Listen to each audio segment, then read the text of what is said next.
YCP నేతలు ఇప్పుడిప్పుడే ఓటమి తాలూకు దిగ్భ్రాంతి నుంచి బయటకు వస్తున్నారు. జగన్ సహా వైసీపీ నేతలందరిది ఒకటే మాట, ప్రజలకు మేం చేసిన మంచి ఏమైపోయింది అంటూ ఆవేదన వ్యక్తం చేస్తున్నారు. తాజాగా మాజీ మంత్రి రోజా కూడా స్పందించారు. చెడు చేసి ఓడిపోతే సిగ్గుపడాలని, కానీ తాము మంచి చేసి ఓడిపోయామని తెలిపారు.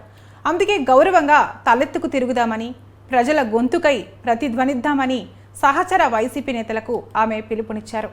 కాగా ఏపీలో మొత్తం అసెంబ్లీ స్థానాల సంఖ్య 175 ఉండగా వాటిలో వైసీపీకి ఈసారి 11 స్థానాలే లభించాయి.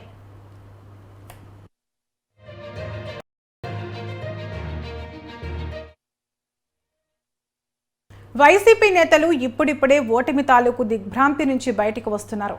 జగన్ సహా వైసీపీ నేతలందరిది ఒకటే మాట, ప్రజలకు మేం చేసిన మంచి ఏమైపోయింది అంటూ ఆవేదన వ్యక్తం చేస్తున్నారు. తాజాగా మాజీ మంత్రి రోజా కూడా స్పందించారు. చెడు చేసి ఓడిపోతే సిగ్గుపడాలని, కానీ తాము మంచి చేసి ఓడిపోయామని తెలిపారు. అందుకే గౌరవంగా తలెత్తుకు తిరుగుదామని, ప్రజల గొంతుకై ప్రతిధ్వనిద్దామని సహచర వైసీపీ నేతలకు ఆమె పిలుపునిచ్చారు. కాగా ఏపీలో మొత్తం అసెంబ్లీ స్థానాల సంఖ్య 175 ఉండగా వాటిలో వైసీపీకి ఈసారి 11 స్థానాలే లభించాయి.